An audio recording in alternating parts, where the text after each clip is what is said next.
மதிமுகம் செய்திகள். இன்றைய முக்கிய நிகழ்வுகளை பார்ப்பதற்கு முன்பாக தலைப்பு செய்திகளை பார்க்கலாம். ராணிப்பேட்டையில் ஹோங்பு காலணிகள் உற்பத்தி தொழிற்சாலை திட்டம் துவக்கம். காணொலி வாயிலாக அடிக்கல் நாட்டினார் முதலமைச்சர் மு.க. ஸ்டாலின். ஒரே நாடு ஒரே தேர்தல் திட்டம் இந்தியாவை சிதறடிக்கும். பொள்ளாச்சியில் வைகோ எச்சரிக்கை. அதிமுகவின் கட்டுக்கதை அறிக்கைகளை மக்கள் நம்ப மாட்டார்கள். எடப்பாடி பழனிசாமிக்கு திமுக அமைப்பு செயலாளர் ஆர்.எஸ். பாரதி கண்டனம். வங்கதேசத்தில் இந்தியர்களுக்கு ஆதரவாக ஒன்றிய அரசால் குரல் கொடுக்கவில்லை. காங்கிரஸ் எம்பி பிரியங்கா காந்தி குற்றச்சாட்டு.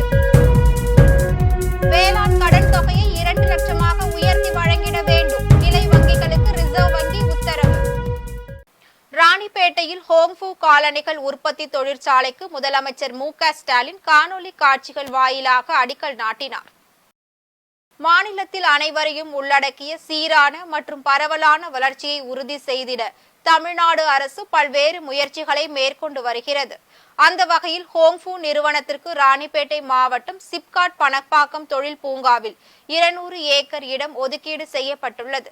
தமிழ்நாடு அரசுடன் மேற்கொண்டுள்ள புரிந்துணர்வு ஒப்பந்தங்களின் அடிப்படையில் இந்த நிறுவனம் தற்போது 1500 கோடி ரூபாய் முதலீட்டில் 25,000 நபர்களுக்கு வேலை வாய்ப்பு அளிக்கும் வகையில் காலணிகள் உற்பத்தி தொழிற்சாலை அமைக்க உள்ளது. இத்திட்டத்திற்கு தமிழக முதலமைச்சர் மு.க. ஸ்டாலின் சென்னை தலைமை செயலகத்தில் இருந்து காணொலி காட்சி வாயிலாக அடிக்கல் நாட்டினார். இந்நிகழ்ச்சியில் துணை முதலமைச்சர் உதயநிதி ஸ்டாலின், கைத்தறி மற்றும் துணிநூல் துறை அமைச்சர் ஆர். காந்தி, வர்த்தகத்துறை அமைச்சர் டி.ஆர்.பி. ராஜா, தலைமை செயலாளர் நா. முருகானந்தம், தமிழ்நாடு தொழில் மேம்பாட்டு கழகத்தின் மேலாண்மை இயக்குநர் கே. செந்தில்ராஜ் மற்றும் அரசு உயர் அலுவலர்கள் உட்பட பலரும் கலந்து கொண்டனர். ஒரே நாடு ஒரே தேர்தல் சட்டத்தை அமல்படுத்தினால் சோவியத் யூனியனில் நடந்தது போல் நரேந்திர மோடி காலத்தில் நடக்கும் என மதிமுக பொதுச் செயலாளரும் மாநிலங்களவை உறுப்பினருமான வைகோ எச்சரிக்கை விடுத்துள்ளார். மதிமுக மாநில பொதுக்குழு உறுப்பினராக பொள்ளாச்சி நல்லாம்பள்ளி கிராமத்தை சேர்ந்த நாச்சிமுத்துவின் மகன் திருமண விழா பொள்ளாச்சி ஊஞ்சவேலாம்பட்டியில் உள்ள திருமண மண்டபத்தில் நடைபெற்றது. இதில் மதிமுக பொதுச் செயலாளர் வைகோ கலந்து கொண்டு சீர்திருத்த முறையில் ஏற்பாடு செய்யப்பட்டிருந்த திருமணத்தை நடத்தி வைத்து மணமக்களையும் வாழ்த்தினார். பின்னர் செய்தியாளர்களுக்கு பேட்டியளித்த வைகோ, அரசியல் சட்டத்தை சிதைத்து இந்துத்துவாவின் மனு தர்ம சட்டத்தை நம்முடைய சட்டமாக மாற்ற வேண்டும் என்ற உள்நோக்கம் பிரதமர் மோடிக்கு இருப்பதாக சாடினார். தமிழகத்தில் திமுக தலைமையில் தான் வலுவான கூட்டணி உள்ளதாக தெரிவித்த வைகோ, மீண்டும் இருள் சூழ்ந்த ஒரு நெருக்கடி நிலையை போன்ற சூழல் உருவாகி இருக்கிறது. இந்த நாட்டுக்கு அரசியல் சட்டத்தை வகுத்து தந்தவர் மாமேதை டாக்டர் பி.ஆர். அம்பேத்கர் அவர்கள். ஆனால் அந்த அரசியல் சட்டத்தையே சிதைத்து இந்துத்துவாவினுடைய மனுதர்ம சட்டத்தை நம்முடைய சட்டமாக ஆக்க வேண்டும் என்ற உள்நோக்கம் இருக்கிறது நரேந்திர மோடி என்ற பிரதமருக்கு. அதன் விளைவாகத்தான் ஒரே நாடு ஒரே தேர்தல் என்று அறிவித்திருக்கின்றார். ஒரு நாடாளுமன்றம் தேர்ந்தெடுக்கப்பட்டு 2 ஆண்டுகளிலே அது கவிழ்ந்து போனால் அப்பொழுது மீண்டும் எல்லா மாநிலங்களுக்கும் சேர்த்து தேர்தல் நடத்துவாரா? நாடாளுமன்ற தேர்தலில் 40க்கு 40 வெற்றி பெற்றதை போல் சட்டமன்ற தேர்தல் எப்போது வந்தாலும் திமுக தலைமையிலான கூட்டணிதான் மகத்தான வெற்றி பெறும் எனவும் தெரிவித்தார். தமிழ்நாட்டில் கூட்டணிகளை பற்றிய விவாதங்கள் வருகின்றன. ஒன்றை சொல்லுகிறேன், இந்தியா பிளாக்கிலே இருக்கக்கூடிய திராவிட முன்னேற்ற கழகம், தமிழகத்திலே திராவிட முன்னேற்ற கழகத்தின் தலைமையில் தான் ஒரு கூட்டணி. அது எப்படி 40க்கு 40 என்று நாடாளுமன்றத்திலே வெற்றி பெற்றதோ அதற்கு சற்றும் குறையாமல் வருகிற சட்டமன்ற தேர்தல் எப்பொழுது வந்தாலும் சரி, அதில் திராவிட முன்னேற்ற கழகத்தினுடைய தலைமையிலான கூட்டணி தான் மகத்தான வெற்றி பெறும். அதை இல்லை நாங்கள் வருவோம் என்று சொல்லிக் கொண்டிருப்பவர்கள் அவர்கள் பேசலாம். ஆனால் மக்கள் திமுக கழகத்தை அதன் முதல்வரை நேசிக்கிறார்கள். அதை கண்கூடாக பார்க்க முடிகிறது. நாம் 3500 கோடிக்கு மேலே 5000 கோடி வரை நிவாரணம் கேட்டோம். வெள்ளத்திற்கு பல இடங்கள் மிதக்கின்றன. வீடுகளெல்லாம் அடித்து செல்லப்பட்டன. ஆயிரக்கணக்கான குடும்பங்கள் அகதிகளாக நிற்கிறார்கள். இப்பொழுது கூட நாம் கேட்டதில் 1/4 கூட மத்திய அரசு நிதி ஒதுக்கவில்லை. அதிமுகவின் கட்டுக்கதை அறிக்கைகளை மக்கள் நம்ப மாட்டார்கள் என்று எடப்பாடி பழனிசாமிக்கு திமுக அமைப்பு செயலாளர் RS பாரதி கண்டனம் தெரிவித்துள்ளார். இது தொடர்பாக திமுக அமைப்பு செயலாளர் RS பாரதி வெளியிட்டுள்ள அறிக்கையில், தூத்துக்குடி துப்பாக்கிச் சூடு, சாத்தான்குளம் தந்தை மகன் கொலை, பொள்ளாச்சி பாலியல் வன்கொடுமைகள் என கொலை கொள்ளை பாலியல் குற்றங்கள் பசிபிக் கடல் அளவு பெருகி கிடந்த அலங்கோல ஆட்சி நடத்திய பழனிசாமி தற்போது குற்றங்களை இரும்பு கரம் கொண்டு ஒடுக்கி மக்களை காத்து வரும் திராவிட மாடல் ஆட்சி மீது சுண்டு விரலை நீட்டி கூட பேச தகுதி இல்லாதவர் என்றும், தற்போதும் கூட மறைமுகமாக மதவாத பாஜகவோடு கள்ள உறவில் கைகோத்து இருக்கும் பழனிசாமி ஒன்றிய அரசின் மக்கள் விரோத செயலை கண்டித்து ஒரு வார்த்தை கூட பேசவில்லை என்று கடுமையாக சாடினார். தமிழ்நாட்டு மக்களின் நலனே முக்கியம் என முதலமைச்சரின் தலைமையிலேயே சிறப்பாக நடந்து வரும் திராவிட மாடல் ஆட்சி மீது அள்ளிவிடும் அதிமுகவின் கண்துடைப்பு கண்டன கதைகளை தமிழ்நாட்டு மக்கள் துளியும் நம்ப போவதில்லை என திமுக அமைப்பு செயலாளர் RS பாரதி கண்டனம் தெரிவித்துள்ளார். வங்கதேசத்தில் இந்துக்கள் எதிர்கொள்ளும் அச்சுறுத்தலுக்கு எதிராக ஒன்றிய அரசால் குரல் எழுப்ப முடியவில்லை என்று காங்கிரஸ் MP பிரியங்கா காந்தி தெரிவித்துள்ளார். மக்களவையில் குளிர்கால கூட்டத்தொடர் நடைபெற்று வருகிறது. இதில் பங்கேற்று பேசிய வயநாடு மக்களவை தொகுதி MP பிரியங்கா காந்தி, வத்ரா வெற்றி தின விழாவை கொண்டாடப்பட்டு வருகிறது. இந்த வெற்றி விழாவிற்கு இந்தியாவை வழிநடத்திய வீரர்களுக்கு தனது மரியாதையை தெரிவித்துக் கொள்கிறேன் என்று கூறினார்.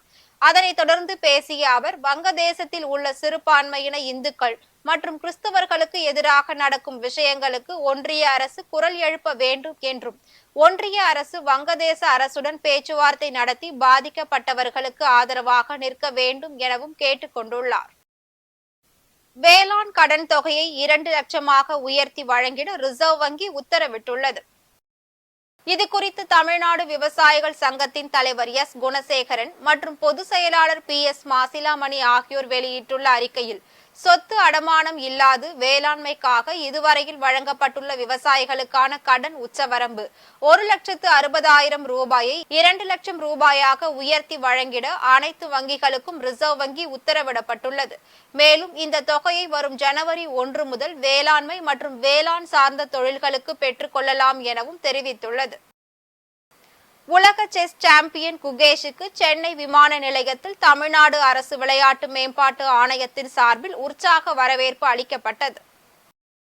சிங்கப்பூரில் நடைபெற்ற வேர்ல்டு செஸ் சாம்பியன்ஷிப் தொடரின் 14வது போட்டியில் சீனாவின் டிங் லாரனை வென்று உலக சாம்பியன் என்ற பட்டத்தை இந்திய வீரர் குகேஷ் பெற்றுள்ளார். இதையடுத்து இந்திய பிரதமர், தமிழ்நாடு முதலமைச்சர் உள்ளிட்ட முக்கிய பிரமுகர்கள் பலரும் குகேஷுக்கு வாழ்த்துக்களை தெரிவித்து வருகின்றனர். மேலும் உலக செஸ் சாம்பியன் பட்டத்தை வென்ற குகேஷுக்கு தமிழ்நாடு அரசு சார்பில் 5 கோடி ரூபாய் பரிசு அறிவிக்கப்பட்டுள்ளது. இந்நிலையில் தற்போது சிங்கப்பூரில் இருந்து சென்னை வந்த உலக செஸ் சாம்பியன் குகேஷுக்கு விமான நிலையத்தில் தமிழ்நாடு அரசு விளையாட்டு மேம்பாட்டு ஆணையம் சார்பில் அதுல்யா மிஸ்ரா IAS, மேகநாத ரெட்டி IAS ஆகியோர் தலைமையில் உற்சாக வரவேற்பு அளிக்கப்பட்டது. இதனைத் தொடர்ந்து செய்தியாளர்கள் சந்திப்பில் ஆதரவாக இருந்த அனைவருக்கும் நன்றிகளை தெரிவித்துக் கொள்வதாக கூறினார். வீட்டுக்கு இந்த ட்ராஃபி கொண்டு வந்ததுல எனக்கு ரொம்ப சந்தோஷம். இது ரொம்ப வருஷமா என்னோட கனவா இருந்தது. ஸோ இங்க வந்ததுனால எனக்கு ரொம்ப சந்தோஷம். அண்ட் எல்லாருக்கும் உங்களோட சப்போர்ட், உங்களோட ப்ரேயர்ஸ், உங்களோட எந்தூசியாசம்க்கு ரொம்ப ரொம்ப ரொம்ப நன்றி. அண்ட் கவர்மெண்ட், ஸ்கூல் ஸ்பான்சர்ஸ்க்கு ரொம்ப நன்றி. நெக்ஸ்ட் ஃபியூ டேஸ் நம்ம எல்லாரும் நல்லா செலிப்ரேட் பண்ணலாம்.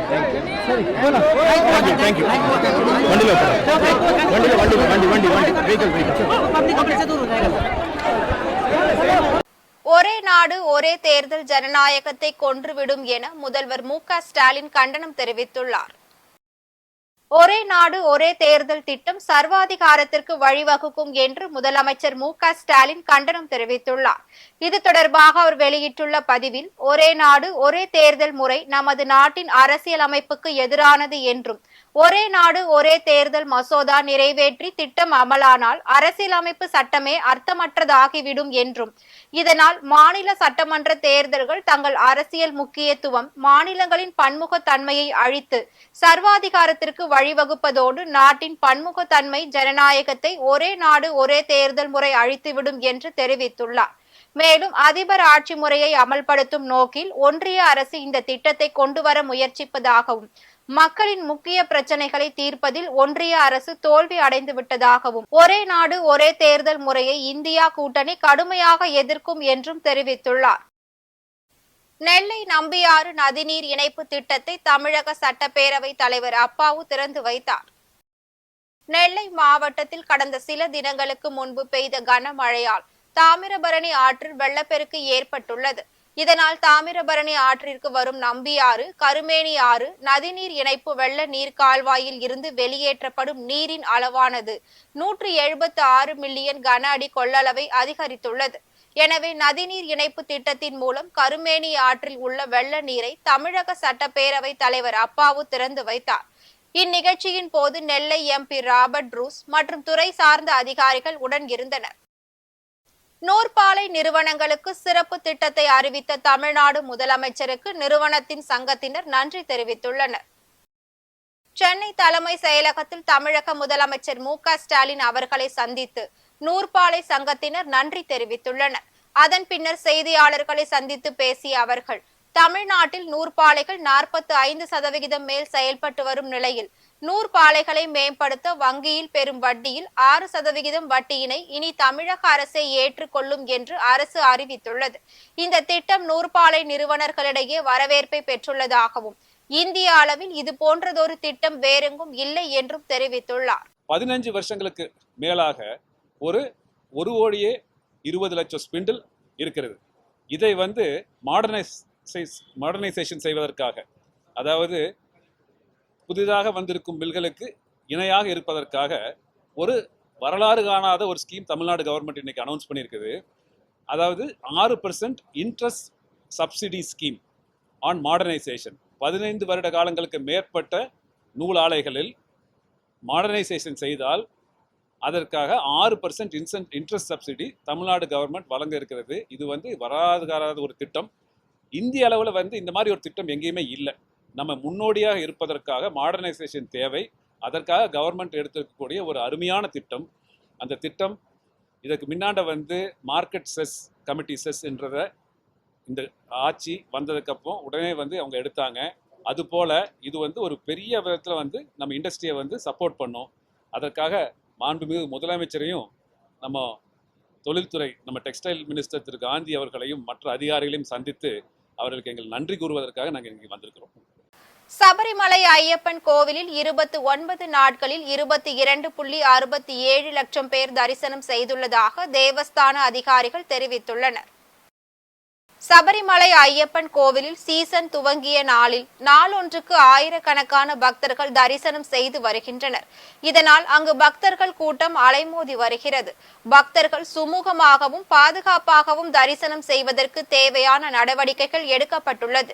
இந்நிலையில் சபரிமலை ஐயப்பன் கோவிலுக்கு 29 நாட்களில் 22,67,000 பக்தர்கள் வருகை தந்துள்ள நிலையில் 163.89 கோடி ரூபாய் வருமானம் கிடைத்துள்ளதாக தேவஸ்தான அதிகாரிகள் தெரிவித்துள்ளனர். கடந்த ஆண்டை விட 4.5 லட்சம் பக்தர்கள் அதிகம் வந்துள்ளதாகவும் அதன் மூலம் கடந்த ஆண்டு கிடைக்கப்பெற்ற வருவாயை விட இந்த ஆண்டு கூடுதல் வருவாய் கிடைத்துள்ளதாகவும் தெரிவித்துள்ளனர். மேலும் மண்டல கால பூஜை முடிவதற்குள் 15 லட்சம் பக்தர்கள் சபரிமலைக்கு வருவார்கள் என்றும் எதிர்பார்க்கப்படுகிறது. மதுரை அலங்காநல்லூரில் ஜல்லிக்கட்டு நடத்தப்படுவதை போல சென்னையிலும் ஜல்லிக்கட்டு போட்டிகள் நடத்த தமிழக அரசு நடவடிக்கை மேற்கொள்ள வேண்டும் என ஜல்லிக்கட்டு இளைஞர் பேரவை தலைவர் ராமமூர்த்தி கோரிக்கை விடுத்துள்ளார். மதுரை திருப்பரங்குன்றத்தில் தமிழ்நாடு ஜல்லிக்கட்டு இளைஞர் பேரவை மாநில செயற்குழு கூட்டம் நடைபெற்றது. அக்கூட்டத்தில் தலைநகர் சென்னையில் வாடிவாசல் அமைத்து தமிழக அரசு ஜல்லிக்கட்டு நடத்த வேண்டும் என்றும் அதில் காயம் ஏற்படும் வீரர்களுக்கு தமிழக அரசு சிகிச்சை அளிப்பதற்கான செலவினங்களை அரசே ஏற்றுக்கொள்ள வேண்டும் என்றும் இதில் உயிரிழக்கும் வீரர்கள் குடும்பத்தாருக்கு அரசு வேலை வழங்க வேண்டும் எனவும் ஜல்லிக்கட்டு போட்டிகளில் ஆன்லைன் மூலம் டோக்கன் வழங்குவதை தவிர்த்து விழா கமிட்டியினர் அனைத்து அதிகாரமும் வழங்க வேண்டும் என்பது உள்ளிட்ட 10 தீர்மானங்கள் நிறைவேற்றப்பட்டுள்ளது. இந்த கூட்டத்தில் மாநில மாவட்ட நிர்வாகிகள் உட்பட 300க்கும் மேற்பட்ட நிர்வாகிகள் கலந்து கொண்டனர். அதன் பின்னர் செய்தியாளர்களும் பேசிய தமிழ்நாடு ஜல்லிக்கட்டு இளைஞர் பேரவை தலைவர் ராமமூர்த்தி, மதுரை அலங்காநல்லூரில் ஜல்லிக்கட்டு நடத்தப்படுவதை சென்னையிலும் நடத்த தமிழக அரசு முன்வர வேண்டும் என கேட்டுக் கொண்டுள்ளார்.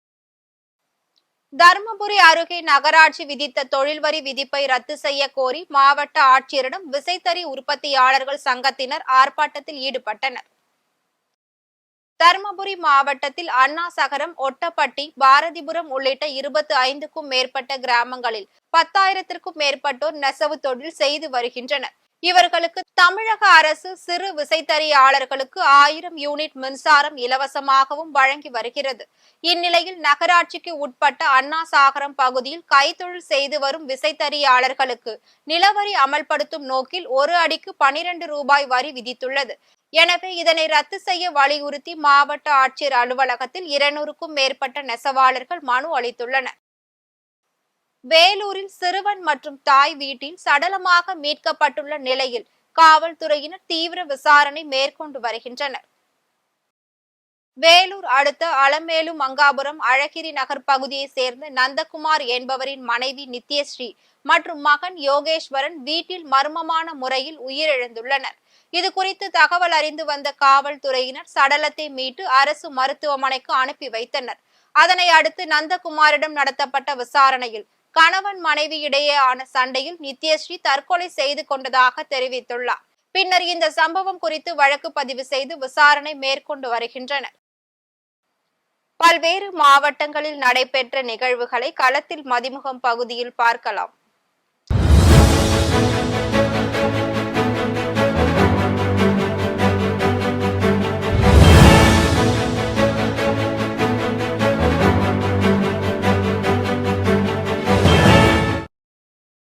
விருதுநகர் மாவட்டம் ஸ்ரீ சொக்கநாதர் உடனுறை மீனாட்சி அம்மன் திருக்கோவிலில் சோமவாரத்தை முன்னிட்டு 1008 சங்காபிஷேக பூஜைகள் நடைபெற்றது.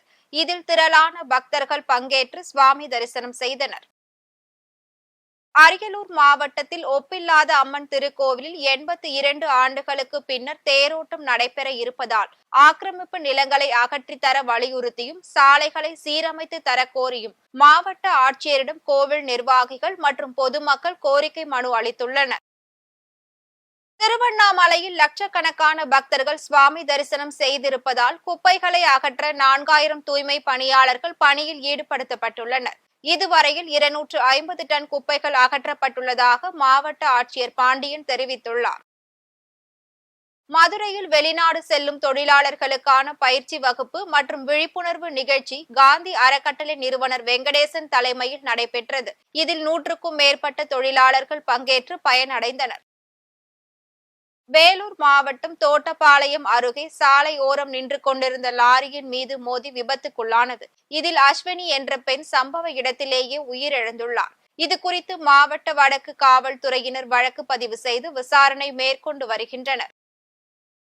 ராணிப்பேட்டை மாவட்டத்தில் கோமாரி தடுப்பூசி போடும் பணியை மாவட்ட ஆட்சியர் சந்திரகலா துவக்கி வைத்தார். அதனைத் தொடர்ந்து கால்நடைகளுக்கு தேவையான மருந்து தீவனங்களை கால்நடை உரிமையாளர்களுக்கு வழங்கினார். புதுக்கோட்டை புதிய பேருந்து நிலையத்தில் அரசு பேருந்து நடத்துனரிடம் வாக்குவாதத்தில் ஈடுபட்ட போதை ஆசாமியை காவல்துறையினர் காவல் நிலையம் அழைத்து சென்று விசாரணை நடத்தி வருகின்றனர். திருவள்ளூர் மாவட்டம் பழவேற்காட்டில் கடல் சீற்றத்துடன் காணப்பட்ட நிலையில் கடலுக்கு மீன்பிடிக்க சென்ற மீனவர் ஜானகிராமன் மற்றும் சுந்தர் ஆகியோரின் படகு அலையின் சீற்றத்தால் கவிழ்ந்து விபத்துக்குள்ளானது. இதில் மீனவர்கள் இருவரும் அதிர்ஷ்டவசமாக உயிர் தப்பியுள்ளனர். பொள்ளாச்சி அடுத்த மணக்கடவு பகுதியில் உள்ள வானவராயர் வேளாண்மை கல்லூரியில் பட்டமளிப்பு விழா நடைபெற்றது. இதில் வேளாண்மை கல்லூரியின் முதல்வர் கே பிரபாகரன் பங்கேற்று மாணவர்களுக்கு சான்றிதழ்களை வழங்கினார். திருவண்ணாமலை மாவட்டம் செங்கம் பேருந்து நிலையத்தில் இருசக்கர வாகனத்தில் சென்ற 3 இளைஞர்கள் மீது சரக்கு லாரி மோதி விபத்துக்குள்ளானது. இதில் பச்சையப்பன் சம்பவ இடத்திலேயே உயிரிழந்துள்ளார். இந்த விபத்து குறித்து காவல்துறையினர் வழக்கு பதிவு செய்து விசாரணை மேற்கொண்டு வருகின்றனர்.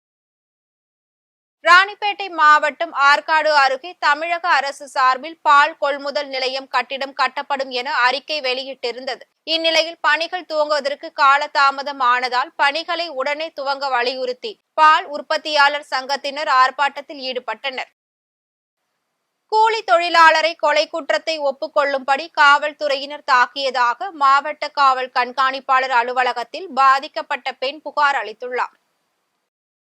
திருப்பூர் மாவட்டம் பல்லடம் அருகே உள்ள கவுண்டம்பாளையம் பகுதியில் ஒரே குடும்பத்தை சேர்ந்த தெய்வசிகாமணி, அலமேலு, செந்தில் ஆகிய 3 பேர் வெட்டி கொலை செய்யப்பட்டுள்ளனர். இந்த வழக்கு தொடர்பாக திருப்பூர் மாவட்ட காவல்துறையினர் 14 தனிப்படைகள் அமைத்து பல்வேறு கோணங்களில் விசாரணை மேற்கொண்டு வந்துள்ளனர். இந்நிலையில் அப்பகுதியை சேர்ந்த கூலி தொழிலாளர் பால்ராஜை மிரட்டி கொலை குற்றத்தை ஒப்புக்கொள்ள சொல்லி தாக்கியதாகவும் அவரது மனைவி சிவகாமணி மற்றும் விடுதலை சிறுத்தைகள் கட்சியினர் திருப்பூர் மாவட்ட காவல் கண்காணிப்பாளர் அலுவலகத்தில் மனு அளித்துள்ளனர். பிரான்ஸ் நாட்டில் ஏற்பட்ட இயற்கை சீற்றத்தால் 1000 பேர் உயிரிழந்துள்ளதாக மீட்பு குழுவினர் தெரிவித்துள்ளனர். பிரான்ஸ் நாட்டின் மயோட் தீவின் சிடோவில் மணிக்கு 220 கிலோமீட்டர் வேகத்தில் சூறாவளி காற்று வீசியுள்ளது. இதில் பல ஆயிரம் மரங்கள் வேரோடு சாய்ந்துள்ளது. மேலும் மின்சார விநியோகத்திற்கான கட்டமைப்புகளும் இடிந்து விழுந்துள்ளது. இதில் சிக்கி 1000க்கும் மேற்பட்டோர் உயிரிழந்துள்ளதாக மீட்பு குழுவினர் தெரிவித்துள்ளனர். மேலும் மயோட் தீவில் ஏற்பட்டுள்ள இந்த இயற்கை சீற்றத்தால் உணவு, குடிநீர் போன்றவற்றிற்கு மக்கள் தவித்து வருவதாகவும், தகவல் தொடர்பு துண்டிக்கப்பட்டு இருப்பதால் யாரையும் தொடர்பு கொண்டு உதவி கேட்க முடியவில்லை என்றும் வேதனை தெரிவித்துள்ளனர். மீண்டும் தலைப்பு செய்திகள். ராணிப்பேட்டையில் ஹோங்கு காலணிகள் உற்பத்தி தொழிற்சாலை திட்டம் துவக்கம். காணொலி வாயிலாக அடிக்கல் நாட்டினார் முதலமைச்சர் மு க ஸ்டாலின். ஒரே நாடு ஒரே தேர்தல் திட்டம் இந்தியாவை சிதறடிக்கும். பொள்ளாச்சியில் வைகோ எச்சரிக்கை.